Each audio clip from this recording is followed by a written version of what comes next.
Sometimes families fall apart not with some big dramatic explosion, but with 1,000 tiny cuts. We're going to dive into a story that really gets into that.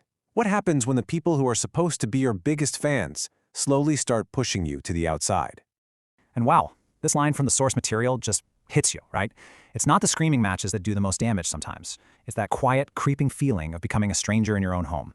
So let's meet our main character. This is Marshall. He's 28 and he's an antique restorer. Now he is absolutely in love with his craft, but here's the problem. His passion is in a head-on collision with his family's idea of what a real job is supposed to look like. And you can see the two worlds laid out so clearly here. On one side, you have Marshall. His life is about art, history, passion, taking something forgotten and making it beautiful again. And then on the other side, you have his family's world, which is all about finance, law, following a very specific pre-approved script for success. It's like they're speaking two completely different languages. This all comes to a head at this one family dinner. Marshall's sister, Morgan, shows up with her new boyfriend, Parker. He's a consultant, which to this family is basically code for successful and important. And they just eat it up. They are instantly fawning all over this guy who fits their perfect mold. Yeah, this is where things get ugly. This isn't just a casual dinner anymore. It becomes a gauntlet, where all those little dismissive comments we talked about turn into a full-blown attack, turning a meal into Marshall's public humiliation. And it kicks off with his own mother. When the new boyfriend, Parker, politely asks Marshall what he does, she just shuts it down. With that one sentence, she dismisses his entire life's work as this dirty, boring thing right in front of a total stranger.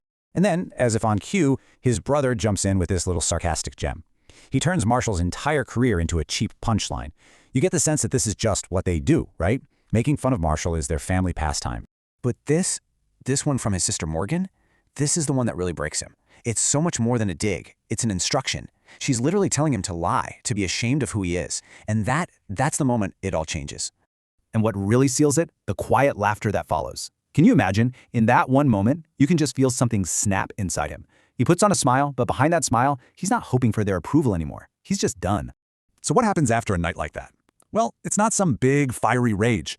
It's just this empty, hollow feeling. A numbness. But here's the thing. That numbness is actually where he starts to rebuild. He finally stops trying to be the person they want him to be. Okay, so this timeline lays it out perfectly. First, the humiliation just crushes his spirit. Then comes the numbness, where he can't even bring himself to work. But then, a lifeline, a call from this master restorer, Arthur. And Arthur's words are the spark he needed. He says, "I see someone who gives a damn." That validation from someone who actually gets it changes everything. And you know what's amazing? Once he tunes out all that noise from his family, all that judgment, he can finally hear himself again. He starts pouring everything back into his craft. It's like he's restoring himself right along with the furniture. Okay, so get ready, because this is where the story gets really interesting. Two messages come in completely out of the blue, and they are on a perfect collision course. So look at this. On one hand, you have this cold, blunt text from his sister. Hey, weddings, June 10th. It barely even counts as an invitation. On the other hand, you get this call from a TV producer who is gushing about his work, offering him a feature segment at a big wedding. One message is a dismissal, the other is the opportunity of a lifetime. So you can just imagine the wheels turning in his head, right? A high-profile wedding on that exact date? No way! Could it actually be his sister's? This is one of those coincidences that just feels like fate. Yup, it was. The biggest professional opportunity of his entire life is happening at his own sister's wedding. So what does he do? He RSVPs, yes, but he doesn't say a word about why he's coming. This isn't about getting even, it's about showing up in the most powerful way possible. All right, here we are, the wedding day, the big reveal. Marshall isn't just shuffling in as the awkward brother they ignore. Oh no, he's arriving as the star of the show, the featured artisan responsible for all the beautiful decor they're about to see. And his plan is just brilliant. It's so quiet and so powerful. He's not planning a confrontation. He just focuses on creating these stunning pieces for the venue, shows up to do his interview for national television, and just lets his family walk right into the truth of his success. So imagine this. You walk into this gorgeous wedding reception, and right there by the entrance is this beautiful, elegant sign. And it says, Featured Artisan Marshall Blake, Furniture Design and Restoration. His name, his craft, front and center for everyone to see. The reveal is complete. And Morgan's reaction? Total panic, pure accusation. She doesn't see her brother's success. She immediately thinks he's there to ruin her day. She can't even process the fact that her pathetic brother is actually a celebrated artist. But Marshall's reply, it's just perfect. So calm, so confident.